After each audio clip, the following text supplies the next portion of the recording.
So I asked you guys to send me any questions that you might have about my fitness journey or about fitness in general, working out, anything like that. Or if you had any social media questions, Instagram questions, and I would share everything that I can about my journey so far and kind of just give you guys a little bit more insight into my life and my experiences. So let's get this Q&A rolling. All right, fitness Q&A coming at ya. Okay. So, I have a few questions here that I'm going to try to get answered, and they were the ones that are pretty much the most commonly asked questions, so I figured those will be the ones that I would do. So, where do I start? I guess the number one question that I get a lot, actually, and that I was going to talk about on here, is how do you stay motivated? So, how I stay motivated, a lot of that is like internal. I feel like I always like tell myself like, how would I feel if I didn't work out today? And that usually like gets me to work out. Or when I'm not feeling motivated to work out, sometimes I just don't, because sometimes that's just the answer. Maybe it's like your body telling you that you need a break. But I usually stay motivated just based on like my feeling. Like I know I'll feel so much better if I go work out. And I know that I'll be like happier when I leave and, you know, living off those endorphins and all that good stuff. But I also like use other people as my motivation, like accounts that I love to follow, and I'm like, oh, they're killing it, like they look awesome, or like, yeah, just people who in general kill it at life. Like Instagram's like a huge thing for me, obviously, so I'll use Instagram as like my inspiration. I'll be like, oh my gosh, they went to a 6 a.m. class and I'm like whining about working out at 4 p.m. Like, yeah, I'm gonna go work out. Or just like, I don't know, you just scroll through your feed and you see people killing it and like having fun doing it, and that always helps me. So I feel like you need to find those people on Instagram that do inspire you and that do motivate you to like get moving. I really just stay motivated by doing workouts that I love. Obviously, I ride at SoulCycle a lot, and it's something that I love and it makes me excited, so I drive all the way there and I work out, and it doesn't even feel like a workout. Sometimes I'm really motivated to like go crush at the gym by myself, or I'm really motivated to like go make up my own workout. So I choose my workout based on what I want to do. And I used to stick to such a strict plan that I lost my motivation for what I was doing. So I think if you're having fun with it, like if you're not motivated to work out, there's a few things. You could just be lazy and you don't want to accept the fact that you need to go work out, or you need to switch it up. So I think you need to think about like, is it because I don't want to go work out, or is it because I'm like burnt out and bored of what I'm doing? Somebody actually asked, how do you stay motivated without group fitness classes, or like when you have to work out alone? So this is for all the people who like don't have a workout class they love near them, or they just don't have like the money for it, or you're traveling or whatever. So I think the way to stay motivated is kind of the same thing. Like you need to get creative with what you're doing. You know, like whenever I go on a trip, I think about what can I do if there's not a gym there. So you need to like go find those fun workouts on YouTube, or go find them on like Pinterest or even on Instagram. What can I do with like no equipment? There are so many body weight workouts that are actually fun. And I think the funnest thing is like challenging yourself to make them up. I used to love making up my own HIIT workouts, and I think they're so fun, and now I still go back to them when I don't have anything else to do. Like, you know, I'm like, what am I going to do? And I'm like, oh, I made up all these forever ago. And I'll get on my blog and I'll like pull one up. So I think the way to stay motivated there is just to have fun. Like you have to have fun with it, and don't put too much pressure on yourself. Like obviously I would have like withdrawal if I couldn't take SoulCycle for so long.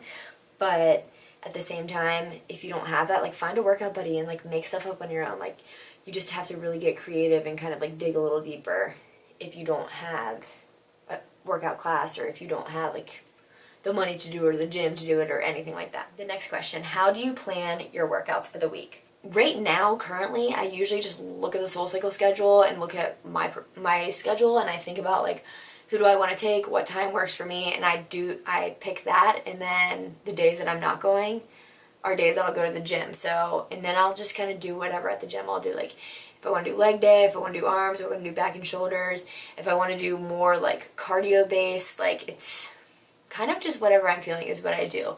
But before, when I was following a guide, it was pretty simple to follow.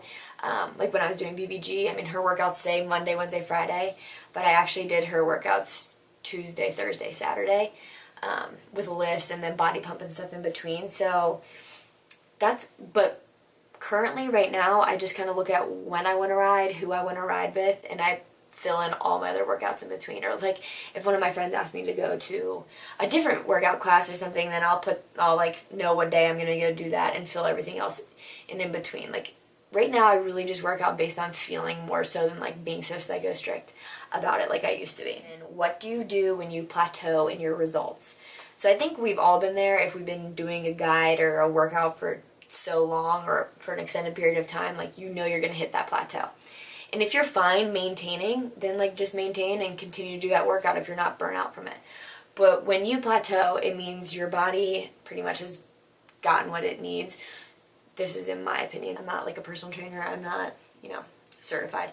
But you need to switch it up. So when I got super burnt out of BBG and my body was maintaining for like months and I was like, nothing's changing, what do? I decided to start lifting weights. That's something totally different, and I decided to move on from it. So if you ever plateau, like don't get discouraged. Like everyone hits that plateau, that maintaining period or the period where you feel like nothing else is changing. You need to maybe reassess what you're eating. Like that's when I started like thinking like, oh, maybe I'll track macros. Did not go well for me. Think about what you're eating. Maybe you need to eat more. Maybe you need to like eat less. Maybe you need to switch up what you're eating or how you're eating or how much you're eating. And then I think the big thing is switching up your actual workouts. Alright, so I have one friend, Cindy, who literally wakes up every day at 4 o'clock in the morning. She works out. She has a 2-hour commute to work. She works all day, has her 2-hour commute home, and then she goes to bed. And that's her day every single day. So to me, whenever someone's saying like, oh, I'm tired, I'm busy, like I always think of Cindy. Like if I am too like lazy to work out at 4 p.m., I'm like, okay, Cindy worked out 12 hours ago and made no excuses. So I always just think about the other people who still get it in no matter what. So if you're tired or if you're busy, you have to make the time for it. So whenever I would get home from work, I would immediately put on my workout clothes. So I had no option but to go work out. So sometimes I would even put on my sneakers. Like before I ate my snack, anything. Like I put my stuff down, I went and put on my workout clothes. So I would go work out immediately after I had my snack. And that was just something that always like helped me. So if you have like a busy, crazy lifestyle, you need to like switch up your schedule and you need to put that time away for yourself. Because I always think of like working out, like obviously it's good for you, you get in shape and all that good stuff, but it also is like your selfish time of the day. So I think you can set aside like that 30 minutes to an hour of just you time a day. Somebody else asked, how do I get started with a new workout guide? So the biggest thing I can tell anybody who's starting like a new workout program is to be prepared and also be ready to not be perfect. So being prepared, when I started BBG, I think for like a week I like read everything that came with it and I looked at the workouts. Aside from BBG, when I started lifting, I didn't know what everything meant. So like I would Google everything. Like I would Google like pictures of it or even videos of like the specific exercise. I see people all the time at the gym who are like wasting time looking stuff up on their phones to see like what they're about to do next. Like you don't have time for that.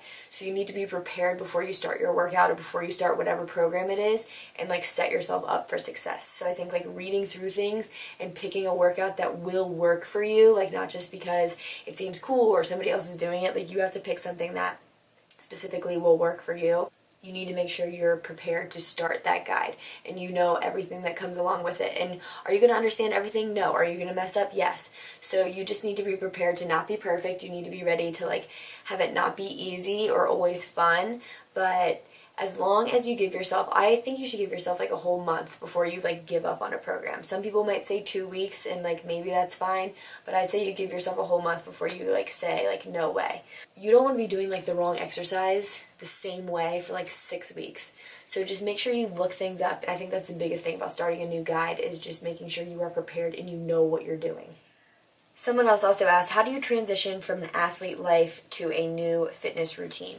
So I think for anybody who has been an athlete their whole life and fitness has just kind of been there, and now you don't have a coach or a trainer or somebody like putting you through a workout, you don't just have to show up at a specific time and they tell you what to do. It is different, and I think it is challenging. So you now need to be like your own coach, you need to be your own trainer, and you need to make sure you're getting it done. So that's not easy for everybody because not everyone's like self-motivated. They need somebody else to motivate them. So if you're that type of person, like I would highly suggest going to like a workout fitness class. Bella is rolling around on the ground over here.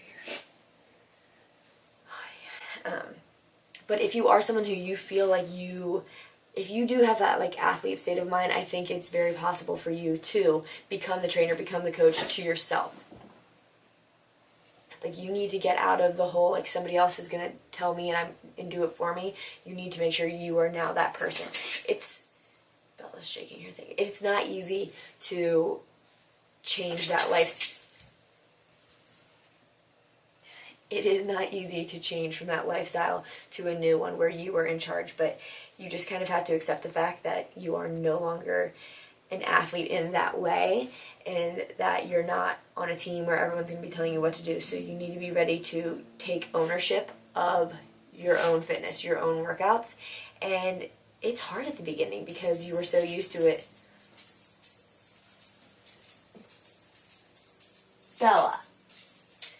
So I think my biggest advice to somebody who was an athlete who's transitioning into like a more fitness style life is you need to be ready for it to not be easy, and you need to be ready to kind of take ownership of everything you are doing. And it's obviously doable. Think about how many retired athletes there are who are still very fit and active people. So, social media, Instagram, all that good jazz. One of the questions I got was, when did I start my account? And how did I get it to grow, or when did it grow? Well, I started my account April of 2015, so it was after 3 months of doing Kayla Cena's BBG. I just started to be accountable when I started my second round and just kind of went from there. So I started it then. It wasn't private, and at first I wasn't posting my face at all. I was just posting, you know, my body or my food or, you know, like my sneakers, my like workout watch, like anything like that. And then I'd say my page started to grow probably, obviously, like once I was like really in the BBG community. So I started using like all the BBG hashtags, and I really like started like commenting on other BBG girls stuff and like getting to know them. So that's like when it started to grow, because a lot of my following definitely comes from BBG. I hit 10K. You know, no, I remember. It was September of 2015. So what is that, like 5 or 6 months later? And then it really, really started to grow. I think Kayla featured me for the first time that month. She featured me like later in September.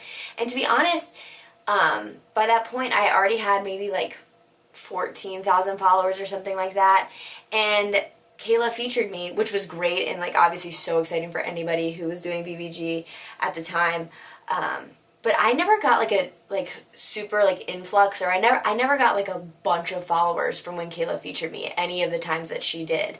I think it's because like my transformation wasn't that drastic, but that obviously like got me seen by more BBG girls, which was a big deal. And I would say in 2016 is when my page really started like taking off, for sure. I mean, I definitely think I hit maybe like 40K by the, wow, that's really crazy to think about. Wow. So yeah, I think it really started to go just with BBG and like being around other BBG girls and like a bunch of BBG girls tagging me. So BBG really did help my page grow. And my page started to really like take off like the late 2015, early 2016. And then it was just consistent, like 1,000 new followers a week or something like that. And like engagement was crazy then, but we also didn't have this algorithm then. So Instagram's a lot different now than it was then. So I definitely feel like I was in a time where it maybe was easier. And along with that, someone said, how do you get noticed if you're not featured by a big account? Or what's a good way to get noticed if you're not doing BBG? So I think one of my tips would be that you still need to be getting like relevant hashtags into what you're doing. I think you need to network. Like, I met so many people through BBG, through commenting, through like liking their posts, even if I like wasn't following that person. And just like engaging. You need to engage within the community you're in. So if you're like a fashion blogger, you need to engage with that. If you're like a foodie, you need to engage in that. Fitness. I mean, fitness is huge on Instagram. So you really need to find like your like niche, or you need to find like a community that you go in. So it might be BBG, it might be Tone It Up, it might be SoulCycle. Like, you just never know where that is. It might be like the people who lift. It might be like the macro people. Like, you just really need to find that group and then just network within that group. Obviously, this is a super popular question. Someone said, how do I grow my audience?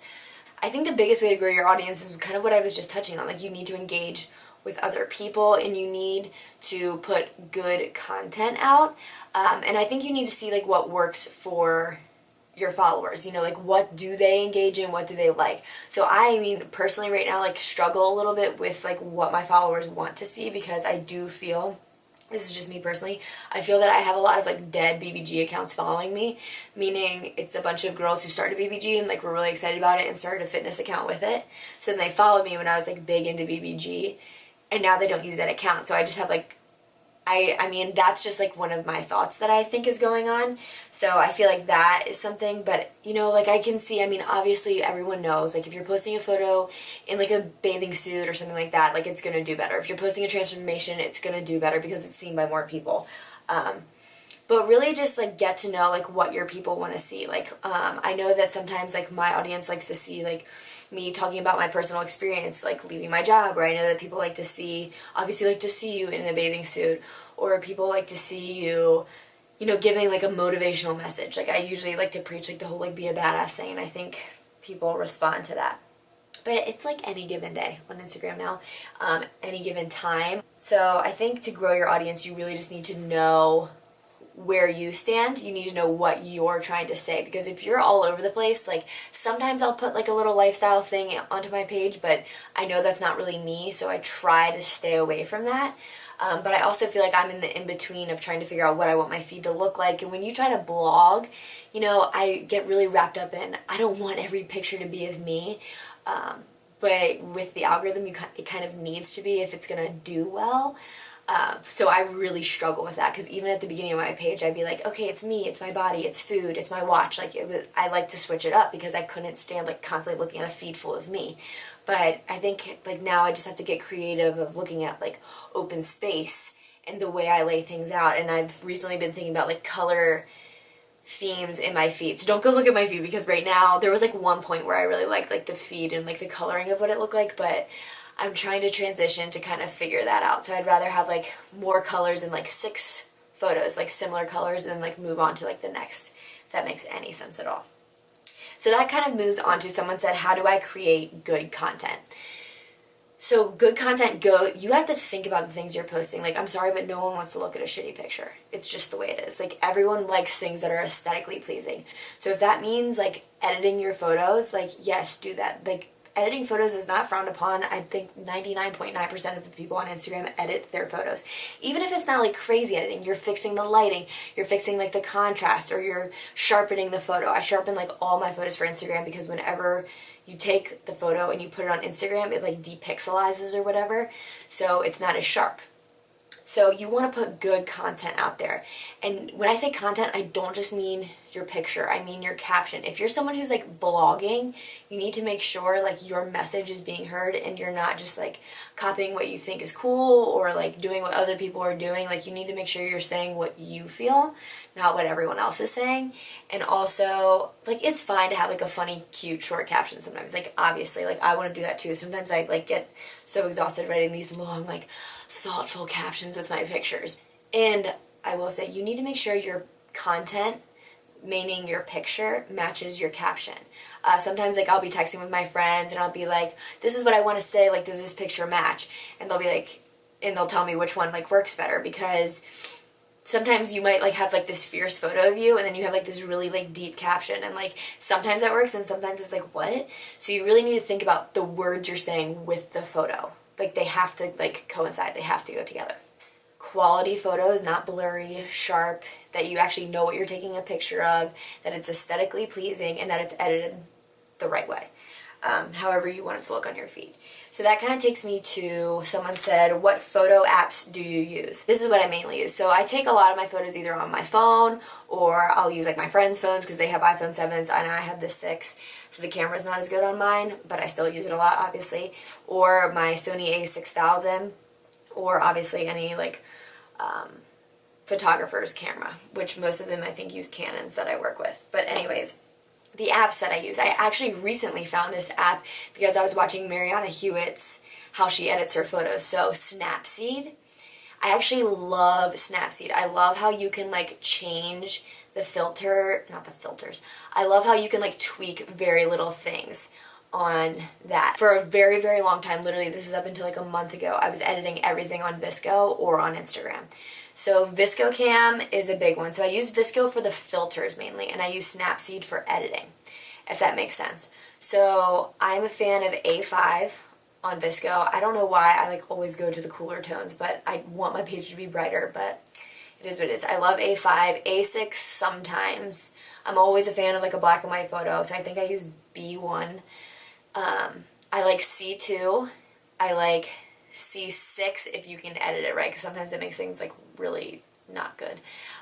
C8, C9, HB1, HB2, and that's pretty much it. I know that's like a lot of filters, but I never have it turned like all the way up, like never ever, so I usually turn it down. So this is my process. I have my picture, I upload it to Snapseed, and then I upload it to Visco to pick it. And then sometimes even after that I put it back on Snapseed, but it's usually photo, Snapseed, Visco, and then I put it on Instagram. And then Instagram I usually sharpen it a little bit, but that's pretty much all that I do. Next question. How important are hashtags, and do you use relevant hashtags? So here's the deal. I think we've probably, or a lot of us have heard about the whole shadow ban thing, like if people have been shadow banned. I felt like I was for a while, but then I'm like, maybe my stuff's just not being seen. I don't even know. But I still use hashtags. I used to like be like so anal about getting like the 30 hashtags in, but now I just kind of, in my caption, will do like 5 or 6 like relevant hashtags to the actual photo and my caption, and then like in the comments I'll put like maybe 5 or 6 more, maybe I'll do like the whole 30. It really just like depends on what the photo is. But I do think hashtags are important, and a lot of people preach hashtags when it comes to growing your Instagram, because you want to be seen. I have a friend, Casey, who's the shit. If you don't follow her, I'll put her stuff right here. And she always trends on like these big ass hashtags, and that's how her page has like grown, and it's like so great. Well, not that that's how her page has grown, but I think hashtags have helped her a lot with, because like she'll post a picture and she'll trend on the word like tree that has like 500 billion tags, and I'm like, what? She trends on really big things, and that has helped her. So I think hashtags are important. I have read that if you continuously use the same hashtags, though, it can look like you're like spammy, and then that's how you get like banned. But you don't know you're banned. Like there's like this whole crazy thing. But if you have questions about that, you can just ask me. I still haven't figured it out. I think my engagement's just the way it is right now. And I'm okay with that, because I'm still posting what I want to post when I want to post, and getting my message to the people who want to freaking see it. So with hashtags is, I think about my picture, I think about my caption, and then before I post, I'll check like how many tags it has. So I've read that you want anywhere from like 10,000 to like 100,000, or 10,000 to like 1,000,000 or something. Like I'll put a few that have like the big tags, like 1,000,000 to like 5,000,000 tags. If I'm trending on like a 1,000,000 tag hashtag, then I'll get like a lot more likes than I normally do. I try to stick between the 100,000 and the 1,000,000. Like I try to stick in that range, and then some in like the 10,000s, just because there's more of a chance of you being seen if you're using those smaller hashtags and using the more specific hashtags. Like I think one time I did like tie-dye bikini, and it's like you can actually see that you're seen there. And it's just playing around and seeing how many tags it has. But I do think hashtags do play a part in certain things. Like I know like when I post a photo, I will go to some of the hashtags I use and like people's photos in that hashtag, if that makes any sense. I think that answers most of the social media questions that I did get, so feel free to leave any more. I would love to cover more in-depth social media questions if you guys have them, Instagram specific or even YouTube, but I don't know if I can answer any of those yet. If you have any more questions, please let me know, but I hope this gave you guys a little bit more information about my personal Instagram and what you guys can do to help your Instagram. So I think that pretty much covers everything. I would love to do another Q&A. It could be more Instagram based or social media based, or it can be more fitness related. I love like sharing my experiences with you guys. I feel like it gives you guys a little bit more insight on me and my journey and where I've been and how things work for me. So if you have any questions about anything I answered, please let me know in the comments. If you have a comment, please comment. And also, obviously, I would love for you to subscribe to my channel, because I like hanging out with you guys. And I think that's it. Thank you so much for tuning in. I will see you all soon.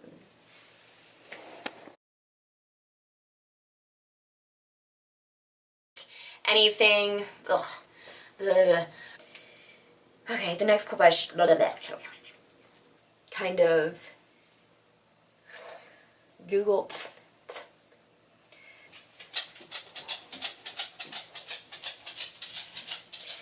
Ow. I think that. No. Yeah. There's a fly in here. 100. I think these flies. Oh, I thought I killed it, but I definitely did not. But I felt it in my hands. In depth.